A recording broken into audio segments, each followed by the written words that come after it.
जय गुरु। आज आमे दीक्षा विषय कथा हेबा। आमे जेतेबेले एई दीक्षा शब्दटी शुणु मनरे केमिति गोटे अजब प्रकारर द्वंद्व किंबा डर आसी जाए नुहे कि आमको लगे जे एहा बोधुए गोटे कठिन बंधन, किंतु जानती ए धारणा प्रकृत में सठिक ज्ञानर अभावरू ही आसी थाए। तेबे चलंतु आज एहार प्रकृत अर्थ को टिके भल भाबरे बुझिबाकू चेष्टा करिबा।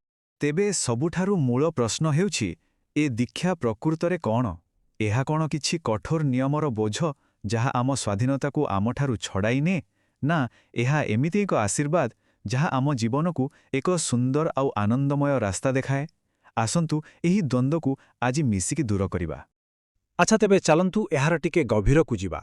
देखंतु सबुठु बड़ भूल धारणा हेउछि जे दीक्षा माने गोटे बोझ, किंतु जदि आमे एहाकू गोटे अलगा दृष्टिकोणरू देखिबा तेबे वास्तवता पूरापूरी अलगा। साधारणतः लोके भाबन्ती दीक्षा माने केवल किछि कठिन नियम भितरे निजको बांधी देवा, किंतु वास्तवरे एहा कोनोसी बोझ नुहे, बरং एहा एक जीवन रक्षाकारी कवच भली काम करे। माने एही नियमगुड़िक आमको बांधिबा पाई नुहे, बरং आमको सुरक्षा देबा पाई ही तैयारी होइछि। एहाकू बुझिबा पाई गोटे बहुत सरल उदाहरण नेबा। आमे जेतेबेले रास्तारे गाड़ी चलाऊ आमे तो केबे ट्राफिक नियम को बुझा बोली भाबुने, काहेकि? कारण आमे जानिचु जे सही नियम ही आमको दुर्घटनारू बंचाए। ठीक सेमिति दीक्षार नियमावली आम शरीर और मन को अनेक रोग, अनेक अशांतिरू रक्षा करि थाए। एबे आसंतु देखिबा एई जो श्रृंखला कथा कुहा जाउछि एहा पछरे किछि वैज्ञानिक कारण अछि ना नाही। कारण एहा केवल एक दार्शनिक धारणा नुहे, एहार बहुत वास्तव आउ स्वास्थ्यगत लाभ मध्य रहिछि। देखंतु दीक्षारे कुहा जाइथिबा किछि नियम केते लाभदायक, जेमिति कि सकाळ शीघ्र उठिबा। एटा कोनोसी दंड आदो नुहे, बरং एहा आमको पूरा दिन पाई अधिक समय आउ शक्ति दिए। आउ सकाळर सेही शांत वातावरण रे जेतेबेले आमे मनन करू आम मस्तिष्कर कार्यदक्षता बहुत बढ़ी जाए। सेमिति उपयुक्त खाद्य आम मन को स्पष्ट एवं उत्साहित रखे। आउ एही उक्तिटी को देखंतु, जेमिति अन्न सेमिति मन।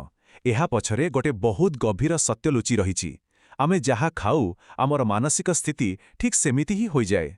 दीक्षा आमको एही ज्ञान दिए जे केउ खाद्य आमर शरीर पाई अमृत आउ केउटी विष सदृश। ए कथा सुनिबाको टिके अजब लागि पारे, किंतु प्रकृत स्वाधीनता नियमहीनतारे नुहे, बरং आत्मनियंत्रणरे ही मिली थाए। आश्चर्य लागुछि कि? चालंतु जानिबा केमिति। कल्पना करंतु तो गोटे डंगा अछि, किंतु तार मंग नाही। से कोन हेबो? समुद्ररे लक्ष्यहीन भावे एपट सेपट होई भासी बुलिबो। आम जीवन भी ठीक सेमिति। जदि आमे आम मन आउ इंद्रियर दास होई रहिबा, ताहले आमे केबे भी प्रकृत शांति किंबा आनंद पाई परिबा नाही। तेबे प्रकृत स्वाधीनतार अर्थ कौन? एहार अर्थ हेउछि निजर इंद्रियगुड़िक उपरे विजय हासिल करिबा। दीक्षा आमको निज उपरे नियंत्रण रखिबार कला सिखाए। आउ जे निजर इंद्रिय को जीति पारिला सेही दुनियार सबुठारु बड़ सुखी व्यक्ति। अच्छा, ए तो गला दैनंदिन जीवनर लाभ कथा, किंतु जेतेबेले जीवनरे बड़ बड़ समस्या, बड़ धरणर झड़ आसे, सेतेबेले दीक्षा केमिति साहाय्य करे? एक कथा सत जे जीवनरे एमिति किछि समय आसे जेतेबेले टंका पैसा, पद पदवी एपरिकी सामाजिक संपर्क भी कोनोसी कामरे आसे नाही। सेही गभीर संकट समयरे आमको एक भिन्न प्रकारर शक्तिर आवश्यकता पड़ी थाए।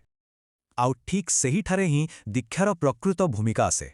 गुरुंको द्वारा दिया जाइथिबा नाम एवं दीक्षार संस्कार मनीषकु भितरु एते शक्तिशाली करिदिए जे से जेकोसी परिस्थिति को भी हसी हसी सामना करि पारे। एहा आम भितरे एक मजबूत सपोर्ट सिस्टम भड़ी काम करे। एबे आमे आलोचनार शेष पर्याୟରେ पहुंची गले। आउ गोटे बहुत बड़ भूल धारणा हेउछि जे दीक्षा नेबा पाई निज घर संसार छाड़िबाकू पड़े।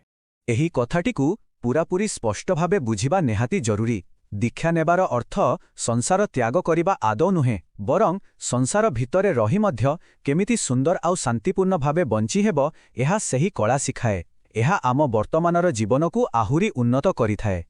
टिके भाबी देखंतु तो आमे आम दैनंदिन जीवन रे केते कण अनावश्यक कामरे समय देथाउ, किंतु जेउ गुरु आमको जीवन जीवाइबार कला सिखाउचंती तांको पई दिनकू मात्र किछि समय देबा कण सतरे एते बड़ कथा? एहा केवल प्राथमिकतार प्रश्न। शेषरे एही गोटिए प्रश्न निजुको पचारिबा उचित, कोउठी ना कोउठी आमे एक बृहत्तर आनंदरू निजुको वंचित करूने तो? हुए तो दीक्षा ग्रहण करिबा ही सेही मार्ग होई पारे जहा आम जीवन रे नुआ रंग भरी देबो। एही विचार सहित आजिर आलोचना एठी शेष करूछु। ଜୟ ଗୁରୁ।